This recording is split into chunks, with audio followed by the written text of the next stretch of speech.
Good morning, students. We have started yesterday. We had a online class. Around 35 students have joined for the class. Some of your friends asked 2-3 doubts regarding the discussion of the 2 video clips in the earlier days. One very intelligent question asked by Sanjana that, sir, in the manufacture of ammonia by Haber's process, why we are getting only 20% of the product? Why not 100% or 80%? Like this, the question was asked. Here, we are trying our level best to convert all the percentage of the reactant into completely into product. We are trying to maintain the conditions according to Le-Chatelier principle. 770 Kelvin temperature maintain ಮಾಡಿ 200 atmospheric pressure ಅನ್ನು maintain ಮಾಡಿದ್ವಿ. Iron oxide ಅಂತಕ್ಕಂಥ catalyst ಅನ್ನು ಬಳಸಿದ್ವಿ. Aluminium oxide ಮತ್ತು potassium oxide ಅಂತಕ್ಕಂಥ ಪ್ರಮೋಟರ್ನ ಬಳಸಿದ್ವಿ.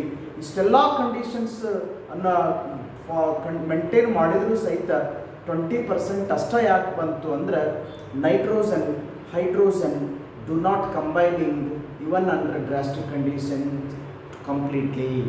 ಹಾಗಾಗಿ 20% ಪ್ರಾಡಕ್ಟ್ ಮಾತ್ರ ಬಂತು. ಅದನ್ನು ಹಾಗೆ ಅಂದ್ಕೊಂಡು ನಾವು ರಿಯಾಕ್ಟೆಂಟನ್ನು ಹಾಳು ಮಾಡಿದ್ದೀವಿ, ವೇಸ್ಟ್ ಮಾಡಿದ್ದೀವಿ ಅನ್ನೋದು ಬೇಡ. ಯಾಕಂದರೆ reactant is pumped back to the compressor. ಏನು ರಿಯಾಕ್ಷನ್ಗೆ ಒಳಪಡದೇ ಇರತಕ್ಕಂಥ ನೈಟ್ರೋಜನ್ ಹೈಡ್ರೋಜನ್ ಮಿಕ್ಸರ್ ಆಗಿತ್ತು, ಅದನ್ನು ಪುನಃ ಕಂಪ್ರೆಸರಿಗೆ ಕಳಿಸಿ ಪ್ರೆಸರಿಗೆ ಒಳಪಡಿಸಿ ಅದು ಮತ್ತೆ ರೀಸೈಕಲ್ ಮಾಡಿ ಉಪಯೋಗಿಸ್ತಾ ಇದ್ದೀವಿ. ಹಾಗಾಗಿ it is a best method is one condition. ಯಾವಾಗಕ್ಕೆ ನಾವು ಮ್ಯಾನುಫ್ಯಾಕ್ಚರಿಂಗ್ ಮೆಥಡ್ ಅನ್ಬೇಕು ಅಂತಾದರೆ the material available must be cheaply available raw materials must be there with us. Nitrogen is available in the nature, hydrogen is available in the nature, that can be made use without spending any amount now. ಹಾಗಾಗಿ ಅಂಥದ್ದು there is no complete conversion ಇಲ್ಲ ಅಂದರೂ ಸಹಿತ ನಾವು select ಮಾಡಿದ್ದೀವಿ. ಯಾಕಂದರೆ ರಾ materials ಇದೆ. ಮತ್ತು ಇನ್ನೊಂದು ಅದು exothermic reaction N2+3H2 double arrow mark 2NH3 ಅಂತಕ್ಕಂಥ ರಿಯಾಕ್ಷನ್ನು ಡೆಲ್ಟಾ H ಈಕ್ವಲ್ಸ್ -46.1 ಕಿಲೋಜೌಲ್ಸ್ ಇದೆ. ಅಂದರೆ ಏನು ಉದ್ದೇಶ, ಎಕ್ಸೋಥರ್ಮಿಕ್ ಇದ್ರೆ ಏನು ಲಾಭ ಅಂದರೆ ಒಂದೇ ಒಂದು ಸರಿ ನೀವು 770 ಕೆಲ್ವಿನ್ ಟೆಂಪ್ರೇಚರನ್ನು ಮೇಂಟೈನ್ ಮಾಡಿಬಿಡಿ. ಐರನ್ ಆಕ್ಸೈಡ್ಗೆ ಪುನಃ ಕಂಟಿನ್ಯೂಯಸ್ ಆಗಿ ಮೇಂಟೆನೆನ್ಸ್ ಮಾಡೋದು ಬೇಡ. ಯಾಕೆ ಅಂದರೆ ಅದು ಎಕ್ಸೋಥರ್ಮಿಕ್ ಇದೆ. ಹಾಗಾಗಿ ಒಂದೇ ಒಂದು ಸಲಕ್ಕೆ ನೀವು ಟೆಂಪ್ರೇಚರ್ ಮೇಂಟೈನ್ ಮಾಡಿ ಕಂಟಿನ್ಯೂಯಸ್ ಆಗಿ ಅದನ್ನು ಉಪಯೋಗ ಮಾಡಿಕೊಂಡು ಪ್ರೊಸೆಸ್ ನಡೀತಾ ಇರುತ್ತೆ. This is the once again I am giving you the answer for the question was asked by one of your friend. Second question was simple. Sir, during the manufacture of nitric acid by Oersted process, whether the temperature is 500 Kelvin or different ಅಂತ ಕೇಳಿದ್ರು. It is confirmed that during the manufacture of nitric acid by Oersted process, the temperature is 500 Kelvin itself. Okay, ಎರಡು ಡೌಟ್ಸನ್ನು ನಾನು online ಕ್ಲಾಸಲ್ಲೇ clarify ಮಾಡಿದ್ದೆ.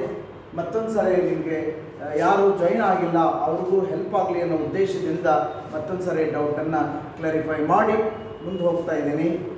ಹೇಳ್ತಾ ಇದ್ದೆ ನಾನು P block ಎಲಿಮೆಂಟ್ಸ್ದಲ್ಲಿ 15th group ಅನ್ನು start ಮಾಡಿದ್ದೀವಿ. ಅದರಲ್ಲಿ ಅಮೋನಿಯಾದ ಬಗ್ಗೆ ಸಂಪೂರ್ಣವಾಗಿ ಮ್ಯಾನುಫ್ಯಾಕ್ಚರಿಂಗ್ ಮೆಥಡು ಪ್ರಾಪರ್ಟೀಸ್ ಎಲ್ಲ ಕಲಿತ್ಕೊಂಡು ತದನಂತರ manufacture of nitric acid in the by Ostwald process we have studied. 3 reactions ಇದೆ, ಕಂಪಲ್ಸರಿ ಪ್ರಾಕ್ಟೀಸ್ ಮಾಡಲೇಬೇಕು. No diagram, luckily you have no diagram. Therefore 4NH3 plus 5O2 giving rise to 4NO plus 6H2O is the first reaction. Here conditions you must follow: either platinum rhodium gas as a catalyst or illa andre bare platinum anta baradre saaku. Platinum rhodium gas is used as a catalyst or platinum is used as a catalyst. high temperature of 500 Kelvin and low pressure of 9 bar pressure is enough for the reaction to takes place. ಏನಾಯಿತು ಅಲ್ಲಿ ammonia ಆಕ್ಸಿಡೇಷನ್ಗೆ ಒಳಪಟ್ಟು main product ಆಗಿರ್ತಕ್ಕಂಥ nitric oxide ಅನ್ನು ಕೊಟ್ಟಿದೆ. Okay, careful ಆಗಿ ಓದ್ಕೋಬೇಕು. Though it giving the meaning as a no, but don't spell like that. It is nitric oxide. First step. Second step is very simple. When a nitric oxide is oxidized again, you are getting nitrogen dioxide. No conditions needed at all. Easily you are getting the product. This nitrogen dioxide obtained is carefully made to react with the water carefully. Then you will get dilute nitric acid with the regeneration of nitric oxide. Once again, that nitric oxide is an important raw material for the manufacture. Therefore, instead of considering that nitric oxide is a waste product or a byproduct, that product formed can be recycled again. It can be utilized in the second step. ಇಲ್ಲಿವರೆಗೂ discuss ಮಾಡಿದ್ದೆ, repeat ಮಾಡ್ತಾ ಇದ್ದೀನಿ. This is the method I am following since from long years. From many years I am following the same thing. ಏನು ಕಲ್ತಿರ್ತೀವಿ ಹಿಂದೆ 1-2 ಪೀರಿಯಡ್ದಲ್ಲಿ ಕಲ್ತಿದ್ದನ್ನು brief ಆಗಿ ಕ್ವಿಕ್ ಆಗಿ ರೀಕಾಲ್ ಮಾಡಿದರೆ it helps for giving connection to the next class ಆಗಿರುತ್ತೆ. ಅದಕ್ಕೋಸ್ಕರ I have repeated that song. ಹೀಗೆ nitric acid properties are very simple. Since it is an acid, it definitely combines with any base, giving rise to salt, not much more important. And we will go for the structures of oxoacids of nitrogen. Before to that, one third unit is remaining, that is dinitrogen. ಹೇಳ್ತಾ ಇದ್ದೆ ನಾನು, dinitrogen ಅಂತಂದರೆ sir ಬರೀ nitrogen ಅಂದರೆ ಸಾಕಾಗಲ್ಲ. Nitrogen ಅನ್ನಬಹುದು. It is not according to NCERT syllabus ಪ್ರಕಾರ nitrogen ಅನ್ನೋದೇ ಇಲ್ಲ. ಅವರು ಡೈನೈಟ್ರೋಜನ್ ಅಂತ ಕಾಲ್ ಮಾಡ್ತಾರೆ. ಯಾಕಂದರೆ ಇಟ್ಸ್ ಫಾರ್ಮುಲಾ ಈಸ್ N2 ಇದೆ. ನೇಚರ್ದಲ್ಲಿ ಅವೈಲೇಬಲ್ ಇರ್ತಕ್ಕಂಥ nitrogen. So one more unit is remaining, that is nitrogen. Now usually nitrogen ಅಂತ ಕರಿತೀವಿ, ಆದರೆ NCERT ಸಿಲೆಬಸ್ ಪ್ರಕಾರ ಅವರು ಡೈನೈಟ್ರೋಜನ್ ಅಂತಾನೆ ಕರೀತಾರೆ. ಯಾಕಂದರೆ ನೇಚರ್ದಲ್ಲಿ ಅವೈಲೇಬಲ್ ಇರ್ತಕ್ಕಂಥದ್ದು ಡೈಅಟಾಮಿಕ್ ಆಗಿರುತ್ತೆ, N2 ಆಗಿರುತ್ತೆ. Therefore the best method of calling N2 as dinitrogen rather than the nitrogen. Will go for the occurrence first. Occurrence of all group 15 elements ಅನ್ನ ಬ್ರೀಫ್ ಆಗಿ ಕಲ್ತ್ಕೊಳ್ಳೋಣ.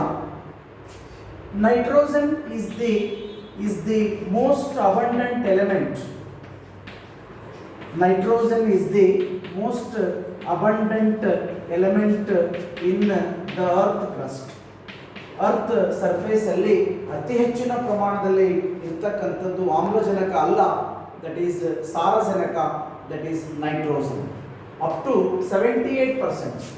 78% of nitrogen is available in the nature itself. It is present in the form of a salts, sodium nitrate, NaNO3 sodium nitrate. Its another name is chili, salt, petre. What could be the meaning? Chili, salt, petre ಅಂದ್ರೆ ಏನು? petre ಅಂದ್ರೆ bed shape ಅಲ್ಲಿ, bed ರೀತಿಯಲ್ಲಿ ಇರುತ್ತೆ. Salt ರೀತಿಯಲ್ಲಿ, bed ರೀತಿಯಲ್ಲಿ, ಚಿಲಿಯಲ್ಲಿ available ಇದೆ. Therefore it is called chili salt petre. ನಮ್ಮಲ್ಲಿ ಕೂಡ ಅವೈಲೇಬಲ್ ಇದೆ KNO3. It is potassium nitrate. I have to call it as a Indian salt petre. Bed ರೂಪದಲ್ಲಿ ಸಾಲ್ಟ್ ರೀತಿಯಲ್ಲಿ ಇಂಡಿಯಾದಲ್ಲಿ ಅವೈಲೇಬಲ್ ಇದೆ. It is considered as a Indian salt petre. It is present in the form of a protein both in plants as well as animals. ಹೌದಾ? Animals ಮತ್ತು plants life ಆಗಬೇಕು ಅಂದರೆ proteins ಇರಲೇಬೇಕು ನಮಗೆ. ಪ್ರೋಟೀನ್ಸ್ ಅಂದರೆ ಅಮೈನೋ ಆ್ಯಸಿಡ್ಸ್ ಅನ್ನು ಹೊಂದಿರತಕ್ಕಂಥವುಗಳು. Amino acids ಅಂದರೆ NH2 group ಇದ್ದೇ ಇರುತ್ತೆ. ಹಾಗಾಗಿ nitrogen is present in the form of a protein both in plants as well as animal kingdom. This is regarding the nitrogen. Next one is phosphorus.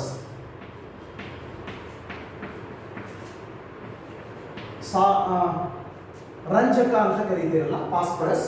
Phosphorus is the 11th most abundant element. 11th most abundant element in the earth crust. Earth crust ಅಲ್ಲಿ 7th most abundant element ಯಾವುದು ಅಂದ್ರೆ phosphorus. It is present in as apatite family. Apatite ಅಂದ್ರೆ it is a mineral.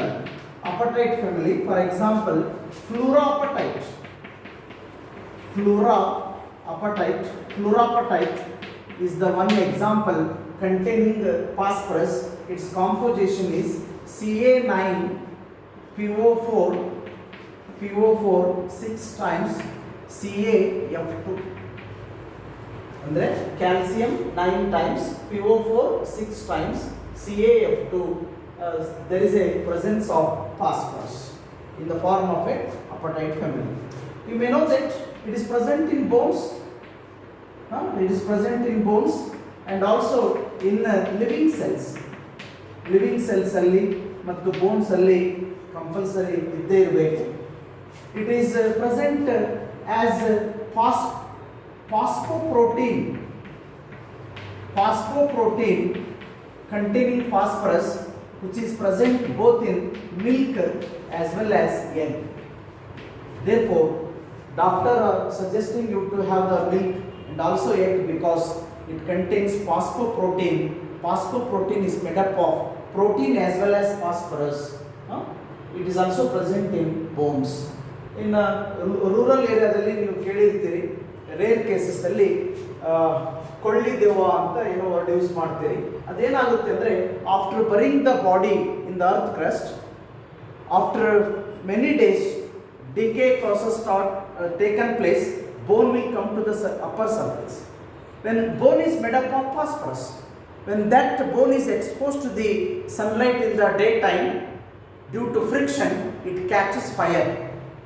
ಅದಕ್ಕೋಸ್ಕರ ಬೆಂಕಿ ಹತ್ಕೊಂಡಿದೆ ಅಂತೀವಿ. ಅದು ಗಾಳಿಯ ಡಿಸ್ಟರ್ಬೆನ್ಸ್ದಿಂದ ಆ ಕಡೆ ಮತ್ತು ಈ ಕಡೆ ಓಡಾಡ್ತಿರೋದ್ರಿಂದ ಅಯ್ಯೋ ಬೆಂಕಿ ದೆವ್ವ ಇದೆ, ಕೊಳ್ಳಿ ದೆವ್ವ ಇದೆ ಅಂತೀವಿ. No, it is wrong. Scientifically ಇದು ಆಗ್ತಕ್ಕಂಥದ್ದು ಇಷ್ಟೇ. ಬೋನಲ್ಲಿರ್ತಕ್ಕಂಥ ಫಾಸ್ಫರಸ್ಸು ಬಿಸಿಲಿನ ತಾಪಕ್ಕೆ ಉರಿದು ಬಿಟ್ಟು ಈವ್ನಿಂಗ್ ಟೈಮಲ್ಲಿ ಬೆಂಕಿ ಹತ್ಕೊಳ್ಳುತ್ತೆ. It is a natural process. Whereas the other elements, this is regarding nitrogen, this is regarding phosphorus. Other elements andre arsenic, antimony, bismuth. Arsenic, antimony and bismuth are the other three elements belongs to group 15. These are present in the form of a sulfide ores. They are present in the form of sulfide ores. Sulfide ಅದಿರ ರೂಪದಲ್ಲಿ ಇವೆಲ್ಲವೂ ಇದೆ. This is regarding occurrence. In a rare cases you could expect the questions in a different manner. Nitrogen most abundant element in the earth crust ಯಾವುದು ಅಂದರೆ nitrogen. Can you give the example for the mineral of a nitrogen? Called it as a chili salt pitre andre NaNO3, sodium nitrate. Indian salt pitre andre KNO3, that is potassium nitrate. This is common. Protein present in the protein in both the plant and animal kingdom. This is regarding nitrogen. Phosphorus ge bandre 11th most abundant element in the earth crust, present in the form of a apatite family. For example, fluorapatite having the composition Ca9PO4 6 times, full stop, CaF2 is the composition. It is present in bones and also in the living cells and present as a phosphoprotein in the both milk as well as egg. Okay, and finally arsenic, antimony and bismuth are present in the form of a sulfide ores. Less important regarding occurrence, a very important comes the anomalous behaviors of nitrogen. Andre nitrogen phosphorus, arsenic, antimony and bismuth are the elements belongs to group 15 ಅಲ್ವಾ ಒಂದ್ಸಲ ನೋಡ್ಕೊಂಡ್ಬಿಡ್ಬೇಕು group 15 ಗೆ ಸಂಬಂಧಪಟ್ಟಂತ elements nitrogen, phosphorus, arsenic, antimony and bismuth. ಈಗ ನಾವು ಕಲ್ತ್ಕೊಳ್ಬೇಕಾಗಿದ್ದೇನೆಂದ್ರೆ ಒಟ್ಟಾರೆ 5 ಎಲಿಮೆಂಟ್ಗಳಿಗೆ compare ಮಾಡಿದರೆ nitrogen ಸ್ವಲ್ಪ different ಆಗಿದೆ, ಬೇರೆ ಅಬ್ನಾರ್ಮಲ್ ಕ್ಯಾರೆಕ್ಟರ್ಸ್ ಅನ್ನು ಹೊಂದಿದೆ. ಅದಕ್ಕೆ ಸೈಂಟಿಫಿಕ್ ಆಗಿ ಅನಾಮಲಸ್ ಬಿಹೇವಿಯರ್ಸ್ ಆಫ್ ನೈಟ್ರೋಜನ್ ಅನ್ಬೇಕು. Very easy and very important, could be expected for 2 or 3 marks.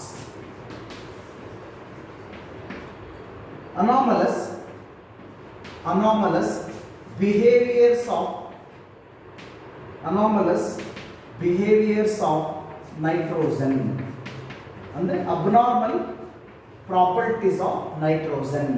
ಬೇರೆ ಎಲಿಮೆಂಟ್ಗೆ ಕಂಪೇರ್ ಮಾಡಿದರೆ, ಅದೇ ಗ್ರೂಪಲ್ಲಿ ಇರ್ತಕ್ಕಂಥ ಬೇರೆ ಎಲಿಮೆಂಟ್ಗೆ ಕಂಪೇರ್ ಮಾಡಿದರೆ ನೈಟ್ರೋಜನ್ದಲ್ಲಿ ಕಾಣ್ತಕ್ಕಂಥ ಕೆಲವಿಷ್ಟು ವಿಚಿತ್ರ ಗುಣಗಳನ್ನ ಹೇಳಬೇಕಾಗಿದ್ದು anomalous behaviours. Detailed explanation is not needed for us. Giving the point wise is enough. Okay. Sub number 1. ಹೀಗೆ ಬೇಕಾದ ಒಂದು ವರ್ಡ್ ಹೇಳಿ. As compared to other elements, nitrogen have the following anomalous properties ಅಂತ ಹೇಳಿ ಒಂದೊಂದೇ ಬರಿತಾ ಹೋಗಿ. ಸ್ಮಾಲರ್ ಅಟಾಮಿಕ್ ಸೈಜ್ ಅಂದರೆ ಇವೆಲ್ಲಕ್ಕೂ ಕಂಪೇರ್ ಮಾಡಿದರೆ ನೈಟ್ರೋಜನ್ ಸೈಜು ಸ್ಮಾಲ್ ಆಗಿದೆ ಅಂತ. ಹೈ ಅಯೋನೈಸೇಷನ್ ಎಂಥಾಲ್ಪಿ, ಇಲ್ಲಿ ಫಸ್ಟ್ PUCಯಲ್ಲಿ ಕಲಿತಿರ್ತಕ್ಕಂಥ ಎಕ್ಸ್ಪ್ಲನೇಷನ್ ಅನ್ನು ನೆನಪಿಸ್ಕೊಳ್ಬೇಕು, ಬರೆಯೋದು ಬೇಡ. ಏನು ವಾಟ್ ಈಸ್ ಅಯೋನೈಸೇಷನ್ ಎಂಥಾಲ್ಪಿ ಅಂದರೆ the amount of energy required to remove the most loosely bound electron from the outer orbit of an atom to form the ion in the gaseous state.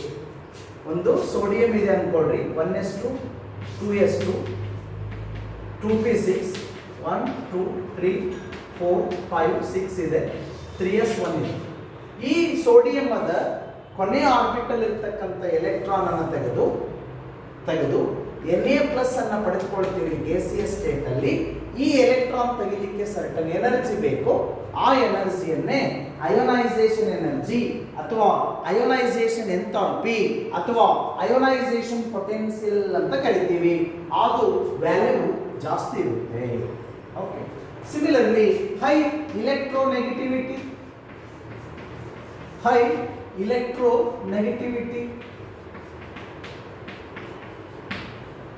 means another property, that is the attraction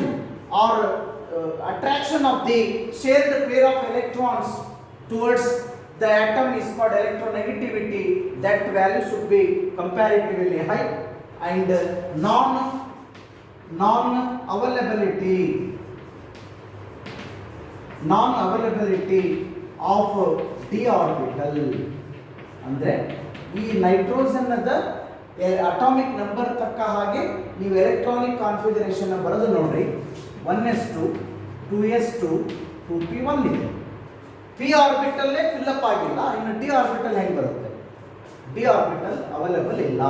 ಇವೆಲ್ಲಗಳು ಬೇರೆ ಎಲಿಮೆಂಟಿಗೆ compare ಮಾಡಿದರೆ ನೈಟ್ರೋಜನ್ಗೆ ಸಂಬಂಧಿಸಿರ್ತಕ್ಕಂಥ anomalous behaviours. I just said writing much more details is not required. Writing to the point is enough. Smaller atomic size, higher ionization enthalpy, higher electronegativity, and also non-availability of the d orbital ಅಂತ ಹೇಳಿದ್ರೆ ಸಾಕು. Clear? So basic nature ಅನ್ನು compare ಮಾಡೋದಾದ್ರೆ, basic nature of the hydrides if you want to compare, ammonia is much more basic than phosphine, than arsenic hydride,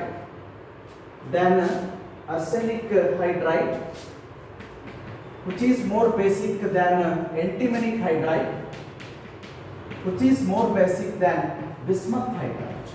ಅಂದ್ರೆ ಈ 15ನೇ ಗ್ರೂಪಿಗೆ ಬರ್ತಕ್ಕಂಥ ಎಲಿಮೆಂಟ್ಸ್ಗಳಲ್ಲಿ hydrogen ಹೊಂದಿರತಕ್ಕಂಥ ಕಂಪೌಂಡ್ಸ್ಗಳಲ್ಲಿ ತುಂಬ ಜಾಸ್ತಿ ಬೇಸಿಕ್ ನೇಚರ್ ಇರೋದು ಯಾವುದು ಅಂದರೆ ammonia, because have lone pair of electrons on the nitrogen atom.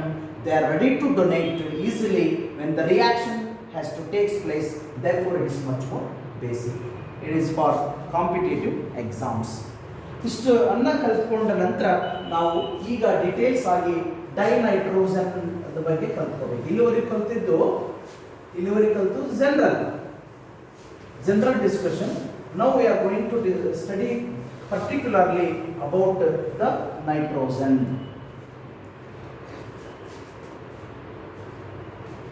ಏನು ಕಲ್ತ್ಕೋಬೇಕು as it is how the nitrogen is naturally available ಇರುತ್ತೆ, ನಾವು ಮತ್ತೆ ಆರ್ಟಿಫಿಷಿಯಲಿ ಹೇಗೆ ತಯಾರಿಸಬಹುದು ಮತ್ತೆ ಅದರ ಕ್ಯಾರೆಕ್ಟರ್ಸ್ ಏನು ಅಂತ ಕಲ್ತ್ಕೋಬೇಕು. Same heading dinitrogen. First methods of preparation. If you want you can give the heading. Methods of preparation is the main heading. Sub number 1 by decomposition of ammonium dichromate. Ammonium dichromate ಅಂತಕ್ಕಂಥ ಒಂದು salt ಅನ್ನು heat ಮಾಡೋ ಮುಖಾಂತರ ಡಿಕಾಂಪೋಸಿಷನ್ಗೆ ಒಳಪಡಿಸಿದಾಗ nitrogen gas ಸಿಗುತ್ತೆ. Ammonium NH4 twice Cr2O7 is called ammonium dichromate. Without adding anything, you have to heat it. Then main compound is nitrogen gas. Byproducts are Cr2O3. Another is 2H2O or 4H2. Balancing ಅನ್ನು ಒಂದ್ಸಲ ನೋಡ್ಕೋಬೇಕು. Total oxygen ಎಷ್ಟು ಅದಾವ್ರಿ ಅಂದ್ರೆ 7 ಅದ. ಹೌದಾ? There are 3 oxygen here, 4 oxygen here. Oxygen ಅನ್ನು ಅಥವಾ ಹೈಡ್ರೋಜನ್ ಅನ್ನು ಲೆಫ್ಟ್ ಸೈಡ್ ರೈಟ್ ಸೈಡ್ಗೆ ನೀವು ಲೆಫ್ಟ್ ಸೈಡ್ ಮತ್ತು ರೈಟ್ ಸೈಡ್ಗೆ ಟೋಟಲ್ ಕೌಂಟ್ ಮಾಡಿದರೆ ಬ್ಯಾಲೆನ್ಸಿಂಗ್ ಇದ್ರೆ ಎಲ್ಲದೂ ಇದ್ದ ಹಾಗೆ ಅಂತ ಅನ್ಕೋಬೇಕು. Second method is laboratory method. ಲ್ಯಾಬಲ್ಲಿ ಸ್ವಲ್ಪ ಪ್ರಮಾಣದಲ್ಲಿ ಸ್ಟಡಿ ಪರ್ಪಸ್ ತಯಾರಿಸಬೇಕು ಅಂತ ಆದರೆ you can go for mixing ammonium chloride and sodium nitrite. By heating ammonium chloride and sodium nitrite. Look at the formula. NaNO3 andre sodium nitrate. NaNO2 ide, it should be called it as a sodium nitrite. NH4Cl plus NaNO2, you are getting the byproduct as a NaCl. Another product is NH4NO2 ammonium nitrite. That ammonium nitrite on heating decomposes to nitrogen with the removal of water. ಹೀಗೆ NH4Cl ಮತ್ತು NaNO2 ಅನ್ನ combine ಮಾಡಿದರೆ will get the product nitrogen. This much less important ಅಂತ ಹೇಳಿದ್ರೆ ಕೇಳಲೇಬಾರದು ಅಂತಿಲ್ಲ, but generally they are not going to ask the methods of preparation of the nitrogen. You may know that nitrogen is a colorless gas, colorless, odorless gas. Okay, in the nature, its chemical properties, if you want to study, chemical properties of nitrogen are comparatively easy. First one, with non-metal,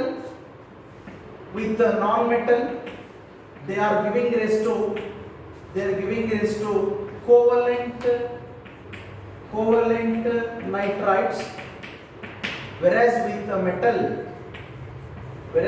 metal giving rise to ionic nitrites.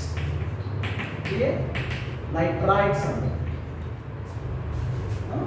Non metal ಜೊತೆ ಸೇರಿಕೊಂಡ್ರೆ covalent nitrites, metal ಜೊತೆ ಸೇರಿಕೊಂಡ್ರೆ it is ionic nitrites. For example When the lithium is made to react with nitrogen, you are getting lithium nitrite.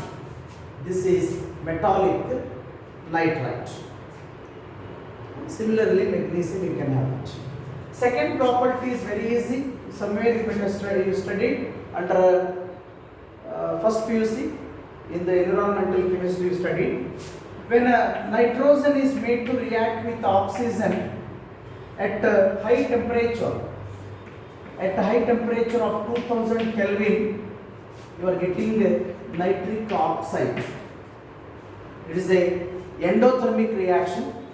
Therefore, it is make use of the energy. ನೇಚರ್ದಲ್ಲಿ ನಡೆಯತಕ್ಕಂಥ reaction ಇದು.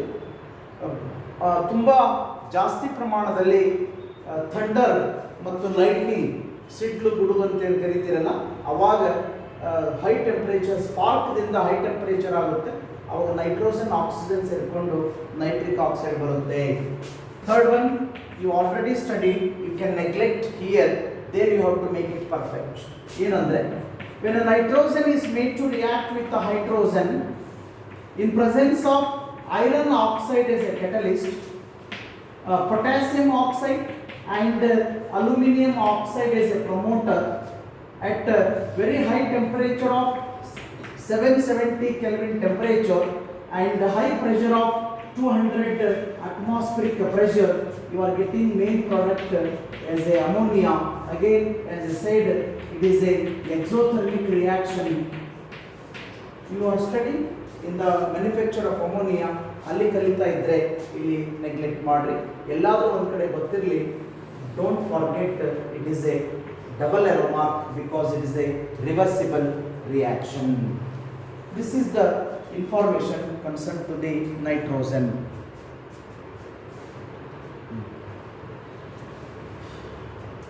What we studied, main ಈ group 15 ದಲ್ಲಿ ಎಕ್ಸಾಮ್ಗೆ ಕೇಳಲೇಬೇಕಾಗಿರ್ತಕ್ಕಂಥ question ಅನ್ನು ಪದೇ ಪದೇ ಹೇಳ್ತಾ ಇದ್ದೀನಿ ನಾನು.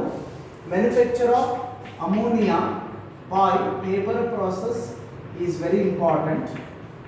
If this is not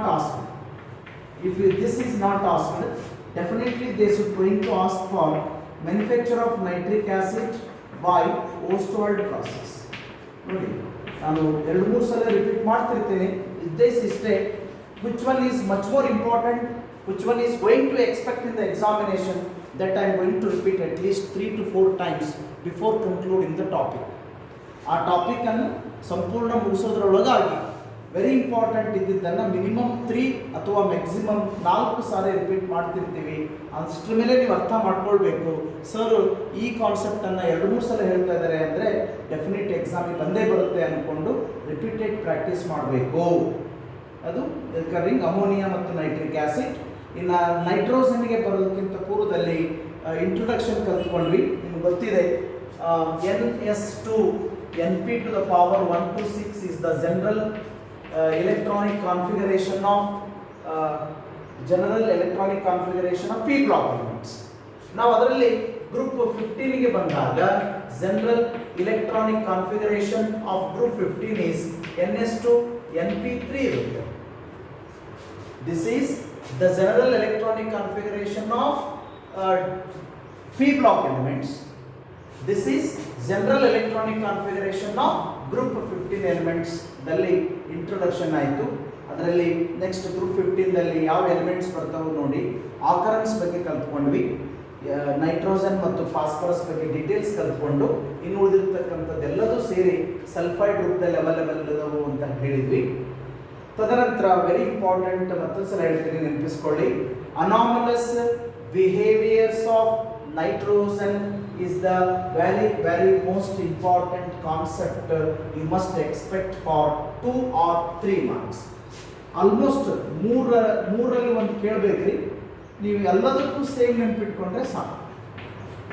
smaller atomic size, ಏನು ಎಕ್ಸ್ಪ್ಲನೇಷನ್ ಕೊಡೋದು ಬೇಡ, ವ್ಯಾಲ್ಯೂ ಬರೋದು ಕಂಪೇರ್ ಮಾಡೋದು ಬೇಡ, ಗೊತ್ತಿರುತ್ತೆ ನಿಮಗೆ. ಸ್ಮಾಲರ್ ಅಟಾಮಿಕ್ ಸೈಜ್ ಅಂದ್ರೆ ಏನು ಸರ್ ಅಂತ ಗೊತ್ತಾದರೆ, ಬೇರೆ ಎಲಿಮೆಂಟ್ಸ್ ಇದಾವಲ್ರಿ, ಫಾಸ್ಫರಸ್, ಆರ್ಸೆನಿಕ್, ಆಂಟಿಮನಿ, ಬಿಸ್ಮತ್ ಅದಾವಲ್ಲ, ಅವುಗಳ ಅಟಾಮಿಕ್ ಸೈಜ್ ಅನ್ನು ಕಂಪೇರ್ ಮಾಡಿದರೆ ನೈಟ್ರೋಜನ್ ಸೈಜ್ ಕಡಿಮೆ ಇದೆ ಅಂತ ಹೇಳ್ತಾ ಇದ್ದಾರೆ ಅಷ್ಟೇ. Similarly higher ionization enthalpy, then higher electronegativity and non-availability of d orbital.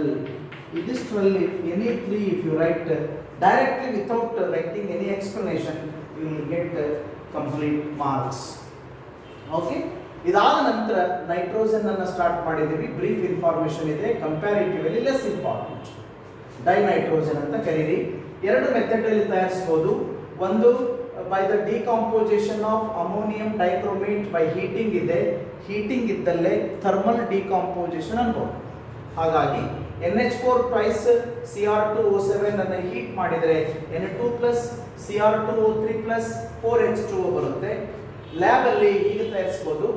By heating ammonium chloride with sodium nitrite. Sodium nitrite ಮತ್ತು NH4Cl ಅನ್ನು ಹೀಟ್ ಮಾಡಿದರೆ ಮೊದಲಿಗೆ NaCl ಮತ್ತು NH4NO2 ಬರುತ್ತೆ. This is ammonium nitrate.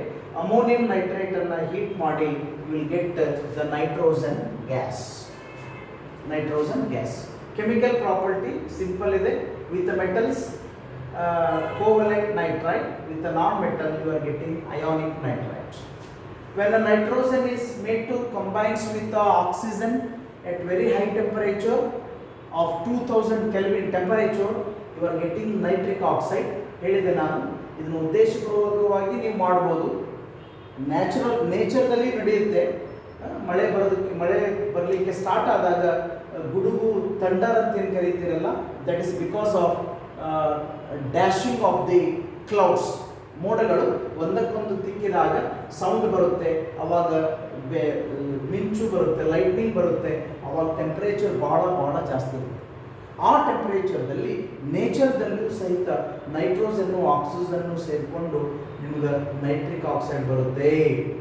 ಆ ಟೈಮಲ್ಲಿ ನೀವು ತುಂಬ ಕೇರ್ಫುಲ್ ಆಗಿ ಗಮನಿಸಿದ್ರೆ, ಯಾವಾಗ ಹೇಳ್ತದೆ ನಾನು, during rain, when before starting the rain there will be a much more thunder and lightning. ಆ ಟೈಮಲ್ಲಿ if you smell the gas, little irritating smell you may feel it, that is mainly because of nitric oxide. ಅದು further nitrogen dioxide ಆಗ್ಬೋದು. Okay, ಕಲ್ತಿದ್ದೀವಿ ನಾವು ಸಾಕಷ್ಟು ಸಲ, ಈಗಾದರೂ confirm ಮಾಡ್ಕೊಳ್ಳಿ. Nitrogen is made to combine with the hydrogen in presence of iron oxide as a catalyst, aluminum oxide, potassium oxide as a promoter, high temperature of 770 Kelvin temperature, high pressure of 200 atmospheric pressure ಎಲ್ಲ maintain ಮಾಡಿದರೆ ನೀವು Haber process ಅಲ್ಲಿ you are getting the ammonia. ಅಲ್ಲಿ care ತೆಗೆದುಕೊಳ್ಬೇಕಾಗಿದ್ದು ಏನು ಅಂತ ಹೇಳಿದ್ರೆ N2 plus 3H2 double arrow ಮಾರ್ಕನ್ನು ಬರೀಬೇಕು. ಯಾಕಂದರೆ ಡಬಲ್ ಎರೋ ಮಾರ್ಕ್ ಬರೀಲಿಲ್ಲ ಅಂದರೆ ಅನವಶ್ಯಕವಾಗಿ 1 ಮಾರ್ಕ್ ಹೋಗುತ್ತೆ. ಓಕೆ, ನೆಕ್ಸ್ಟ್ ಉಳಿದಿರ್ತಕ್ಕಂಥ ಯೂನಿಟನ್ನು ನೆಕ್ಸ್ಟ್ ಕ್ಲಾಸಲ್ಲಿ ಪ್ರಾರಂಭಿಸೋಣ. Thank you.